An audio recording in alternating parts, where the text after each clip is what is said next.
Welcome to Eviliv3, the live media commentary show that answers the question, why are there two endings to this episode? Subscribe if you're new to the channel because today we are reviewing FX's Justified City Primeval Season 1, Episode 8, The Question, the finale of this entire season / show. And it's a mixed bag, if I'm being 100% honest with you. So my initial impressions were there were literally two endings, and one of them was completely superfluous. No reason to have it at all. It was just there for fans of the first Justified. But the problem is that the fans of the first Justified do not feel that this is the same Justified. This is a very different Justified. So when you bring in as an epilogue characters from the first Justified in order to justify this Justified, you're telling us that there is no justification for this Justified in the first place because the real resonance is with the old Justified. Am I justified in my explanation? You let me know.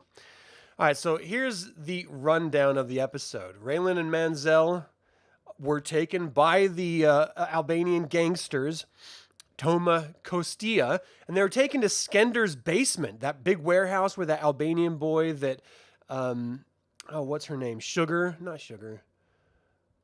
All right, it's been so long that I can't remember the characters' names. Sandy. That Sandy was dating in order for her and Mansell to rob. Well, anyway, he takes him down to their basement, and rather than shooting him, they reveal that Carolyn was the one that, she's down there waiting with them, that went to the Albanians and set up Mansell to be abducted after Mansell went straight crazy on her in her home. And so the whole setup is that the Albanians are going to throw him in Skinner's sort of panic room, which has no exits. There's no way to get out, and it's soundproof until Mansell just dies of starvation and then starts to smell. And then they're going to then investigate and realize that, oh, he was hiding out from the cops. Inside of here, he got trapped and he couldn't get back out, and hence he died. So no harm, no foul. No one's guilty of this. That's the plan. The problem is that Raylan has a sense of justice that is different than Albanian mobsters and apparently Carolyn. And so he goes along with it initially, and they put Mansell in there, and everyone's freaking out. And then, of course, Toma Kostia, the sort of godfather of this Albanian mob family, basically tells him, hey, well, here's the black book that you've been looking for. Off with you, go do your job, and we're done here. It's really funny. There's this moment where Mansell is being thrown into the panic room, and he's like, how come I've never heard of Albanian gangsters before? Because he's a sort of a window to us, the audience, into the absurdity of this entire situation. He's constantly making self-differential comments about the situations he finds himself in. He just can't seem to rationalize how he's in these situations, ironically, because he's the one that puts himself there. And so he doesn't even realize that. It's just, it's pretty wonderful. And I found out through watching this episode that I really do like the Oklahoma Wildman. I like Mansell. I think he's a great character. I wasn't sure about him early on, and I have to admit that the first half of this season, of this series, I just didn't appreciate him. But he's grown on me, and I really love the performance that Boyd Holbrook put out there. I really, really appreciate that character now. I think it's all due to his portrayal of him and the writing of him. I thought both of them were well. And I didn't always enjoy the writing of this series, let's be honest. But it's grown on me, and his character did too. Okay, so Raylan goes back home with Carolyn eventually, but before he stops by the DPD and he brings the black book and he meets up with Brill and Maureen. I'm sorry, with Wendell and Brill, and they confront Maureen, who was the dirty cop that was leading the Mansell investigation that ultimately let him go, and tried to frame the crackhead with the gun that Raylan gave her. They confront her and basically bring her to internal investigations and say, look, you did the crimes, you took the bribes, you're going to take the fall. And she freaks the fuck out on them all.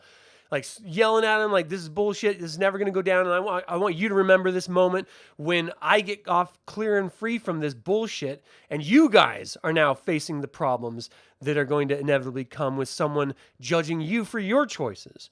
And it's just an interesting dynamic into what the world of the police is really like, because they are not clean. They're variations on corrupt. Some are overtly and more corrupt and taking overt bribes from gangsters and such than others, but the entire system itself is pretty damn corrupt. And it all stems, in my opinion, from the fact that you're never allowed to disagree with anything a police officer says, or they're going to break the rules to punish you. We've seen it over and over and over again.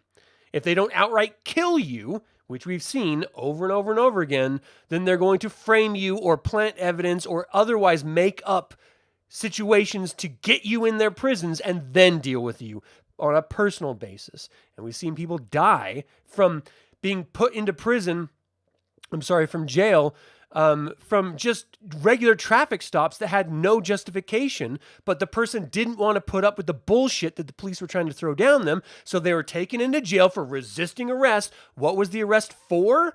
I don't know. They'll make it up later in their report, which they often do. And that's the reason why no one trusts the cops and everyone hates them, because they're a bunch of goddamned criminals. Like, they're supposed to be protecting and serving and not terrorizing. And they end up terrorizing more often than not. So we see that played out in this episode, and I thought it was nice that there's a little bit of comeuppance for Maureen. At least she has to deal with internal investigations, though she's probably going to get off on it. It's probably not going to have any problem at all. Anyway, as they're sitting to the side, realizing that nothing's probably going to come of this, even though she is genuinely corrupt, Raylan's pretty much had enough, and so he goes to spend the night over at Carolyn's place. But he can't sleep through the night. It's Raylan. He wasn't able to bring the bad guy in or otherwise see the end to the bad guy, and he needs that closure. So he gets out of bed, he puts all his gear on, and he goes to Skender's basement. And what he finds is that 2 hours earlier, Skender, laid up in the hospital with his busted-ass leg, can't take the fact that the guy who put him here is sitting in his panic room, alive, and just waiting to die. He needs to find his own sense of honor and justice, and he needs to murder that motherfucker himself. So he goes to his bodyguard, and he's like, look, I need to do this. The bodyguard agrees, gives him his gun, and then Skender goes down there. Now, here's where I find this a little unbelievable. Well, a lot unbelievable. You're clearly outmatched by this guy. He's only been in there for a couple of hours, so it's not like he's dehydrated, suffering from exhaustion or starvation. He's pretty much in his full prime, only pissed off. You already met him once when he wasn't really that pissed off and he was free to leave. Now you're meeting a lion. You're really going to go to a lion with a busted-ass leg and crutches? Makes no sense to me. But he does. He opens the door and he's going in there hobbling in with his one leg, thinking in his fucked up brain that he's actually going to be able to murder the guy that put him in that cast. And of course he doesn't. And so what does Mansell do? He busts him in the head with his own gun until he's dead. Like, literally murders him by blunt force trauma in the face. Really brutal, but living up to the Oklahoma Wildman, I guess nickname. his ad hoc nickname. And so that's what Raylan comes across. And he immediately realizes that Wildman, Mansell, is going to get revenge on everyone who put him in that room. So we don't know the order that he's going to do it. And so he immediately calls the DPD. He's like, look, you need to get over to the hospital and, check on all of those, what are they called? The Albanians. And Raylan immediately goes over to Carolyn. He calls her and he tells her, you need to get the fuck out of Dodge. Mansell is out and he's coming. He is coming. So you need to leave. And so we watch Mansell walk in to that old folks' home that is sort of the base of the Albanian mobsters, and he just caps motherfuckers like it's a first-person shooter game. It's incredible to watch because he is dispassionate, he's focused. He wants revenge, and he's just going to pop his way right to it. And what was strange is it almost, I don't know if this is just the era that we live in. It reminded me of a school shooting. It's in this sort of institutional building. It's just one guy who's clearly sociopathic and just sort of bent for revenge for some perceived slight. In his particular case, he has justification. But most shooters don't have any. They just all made up in their fucked up brains. And they just go in there calmly and kill motherfuckers. That's really kind of the vibe I was getting. And I don't know if that's what they're going for, or again, if it's just the fact that we've lived through so many school shootings in this country that it felt, this is going to sound weird, it felt right. I don't like it. I don't enjoy it, but I kind of do in this context of the film, or this series anyway. So we watch him cap every single mobster all the way up the ladder, even to the end. And ultimately, the grandpa that's in the home that prompted them to set up their station here comes, grabs a gun, and he's like, I'm going to kill you. He doesn't say anything. He just sort of wobbly holds up the gun, trying to pull the trigger on Mansell, but he can't do it. He's an old man. He's barely even senile. I mean, he's barely even cognizant, in his head. He's completely senile. So clearly he's not capable of doing anything. And Mansell just walks up, takes a gun. He's like, thanks, and walks out.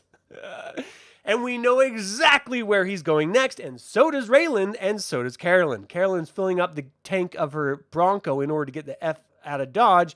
I'm going to come back to her because she had a scene before all this happened. She's getting to go, and she's like, you know what? Fuck this. I'm not going to run from this guy. I'm going back.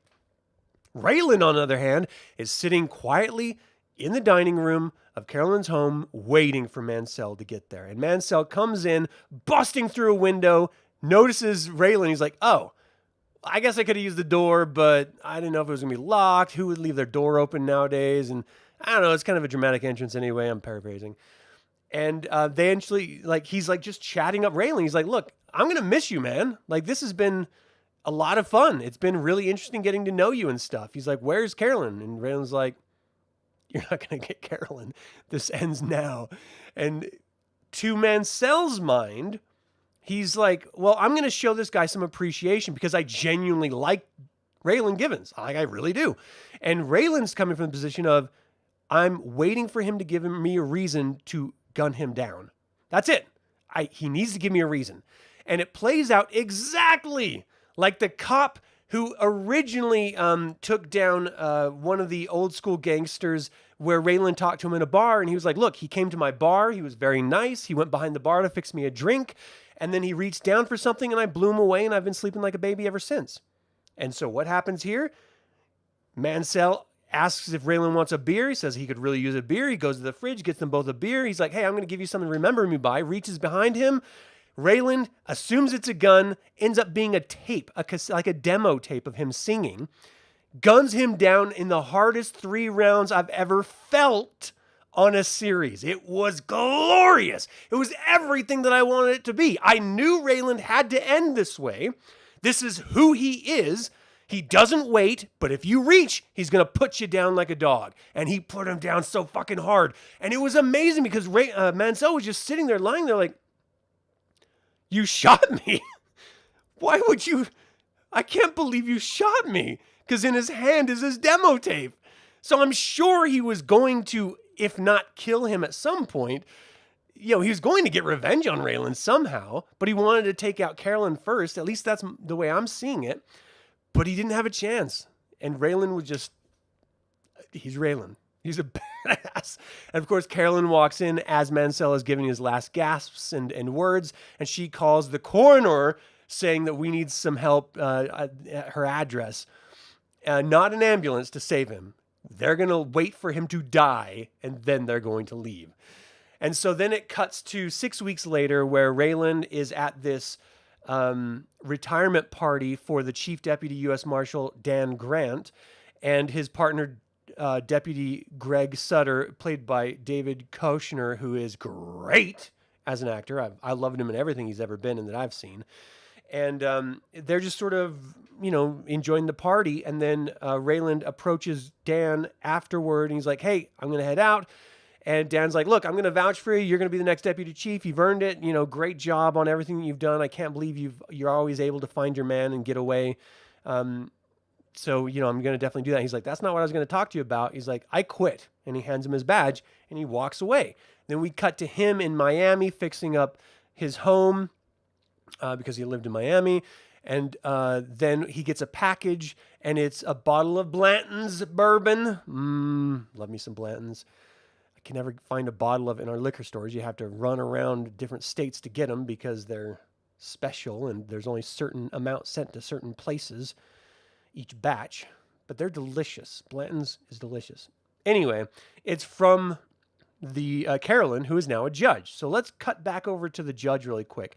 So after she set up Mansell, she went and sort of had an interview for the judge's position, and she talked shit about the other person. She did a great job sort of building her own case up for being the next judge, for her own life experience, her own professional experience, and how dirty the other person is that wants the job, and how she's going to use her experience to do what's right and not glad hand other people.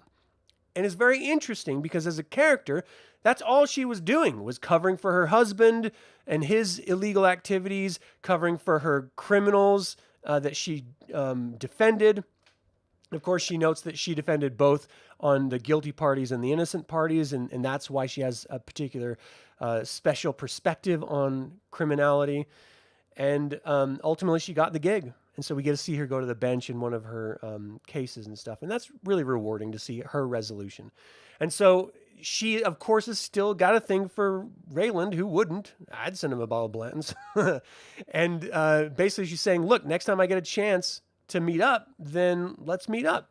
You know, next vacation or something, I'll come down there and we can sort of connect. And so as he's reading that, his ex-wife with his daughter Willa drives into the driveway, and Willa's driving with her learner's permit. So they come out and he tells them that he's retired, and they're shocked that he's retired. But his ex-wife is like, I'm really glad that you retired so that you could spend time with your daughter. And as a father who has arguably gone out of my way to spend time with my kids at the expense of my profession, I respect this decision 100%. I think family is infinitely more important than profession. And I loved the resolution. I wanted a sense of resolution with Willa and Raylan, and I finally got it. It was very rewarding. It was very satisfying for me. And we see them going out and getting a boat and then going out on the ocean, just sort of sitting there floating as if I've taken my kids fishing and camping and stuff. And it's the same sort of like downtime, relaxed vibe of just chilling and talking. Love it. And she's like, well, why did you do it? Why did you quit? And then we flash, and this is the second ending I'm talking about, because that season, this whole show could have ended with that scene. And I would have thought it would be a 5 out of 5 Evil Eyes. I would have thought it would have been beautiful and amazing. It set up and resolved everything within one season. And it did it in a way that all the people who loved Raylan as a character would be satisfied with. Okay. But they have to throw in the old Justified show and bring us a little bit of Boyd Crowder. So we see Boyd Crowder in Tremble Penitentiary in Kentucky. He's a reverend again there, sort of just scamming everyone and making sure he's taken care of. And then he goes because he's got some sort of health issues, and he's being taken to this other hospital. And then he starts making this big fuss in the back of the van, the sort of paddy wagon, as it were. And they pull over, and it turns out that the driver, Officer Charlene Garrett, is actually working with Boyd Crowder to break him out of prison. And the other officer, Officer Ramirez, is then stuck in there and left. And then it shows Boyd Crowder and this new Officer Charlene driving off into the sunset, shouting and hooting and hollering and having a good time. There was a really gross moment where he looked over her across the top of their muscle car, and he's like, oh, honey, you got a little something right here, indicating she gave him head and she has some cum on her lip. And I don't care who you are. That's fucking gross. You don't need to do that. You don't need to suggest it. It's inferred that they hooked up because they're in different clothing. You don't need to tell me that it's dripping on her lip and then she has to wipe it away as if it's some sexy thing, because it's not sexy. It's fucking gross. Like, I don't know how to say it otherwise. Ew. Don't do it. There's no upside. It's all gross. So they just threw the whole Boyd Crowder thing in because he was the main antagonist in the entire Justified series. I think it was like 5 seasons or something like that. And so now, of course, they're calling Raylan Givens because Raylan was the guy that put him away finally. Old friends, old childhood friends and stuff. But it took 5 seasons for him to put him away in the first Justified series. And now they're calling him. First, they're texting him about it. He gets this sort of update about Boyd breaking out. And then they start calling. And he just sort of throws it up on the dashboard. And he resumes talking with his daughter. Now, the suggestion is that they don't leave with the phone stopping ringing. So he could pick up the phone and then go to, rejoin the Marshal service and go take care of Boyd Crowder. And then we have another season of Justified. I'm of two minds. You ended this series and ultimately Raylan Givens' career in a perfect place. In a perfect place. You couldn't ask for a better resolution for his character. I would love to see him go back to Kentucky and go back to the old Justified show and do another season. I would love that. Maybe 5 more seasons. I don't care because I really love that original series. But it would be ruining the end that you already gave the character. So why would you suggest that that's a possibility? If you are going to do it, then have that be the opening scene of the other series. Because isolated and unto itself, this entire season has been wonderful. But now you spoiled it by suggesting there's something greater around the corner. Why would you do that? Why would you shit on the baby that you just created? It doesn't make any sense at all. And it drives me as a fan crazy because that's probably never going to happen. And so we just have to live with this whole series predicated on the promise of another season of a different series. You shit the bed. You had a perfect ending. Can't you just leave well enough alone, writers? What the fuck is wrong with you? So, my favorite parts of this is just seeing the resolution of Raylan's career, getting Mansell, reconnecting with his daughter, and getting out of the Marshal service. He realized he'd hit his limit, he didn't want any more, and he thought his family was more important. Hallelujah. Yes, please, give me more. That is exactly the perfect ending I want for Raylan Givens. My least favorite moment, of course, is what I just ranted about. The fact that they tacked on the beginning of a different season that doesn't exist yet at the very end of this one, which was perfect. So because of that, because these writers suck my ass, I'm giving you 4 out of 5 Evil Eyes. You could add a perfect episode here, but you spoiled it. You selfish pricks. It could have been amazing. Just end it with his daughter on the boat. You had to throw Boyd Crowder in there. You just had to do it. The problem is I love the character Boyd Crowder. I love the shenanigans that they both get into when they get into it together. I love the back and forth. But it's not this show. That's Justified, not Justified City Primeval. So why would you poison the water? Fuck! Not that I have an opinion on it. So that's it for my review of Justified City Primeval, the final episode, of course, titled The Question, and the final season. I mean, this is the whole series. It was just a one-off season called Justified City Primeval. I do hope they do another Justified, but you're going to have to write yourself out of a corner. Because if you have him leave his daughter now, she's never going to forgive him. Ever. This is the one point of redemption. And let's say it takes 3 years. If we jump forward 3 years and Boyd is still out there causing trouble and he then is pulled into it, okay.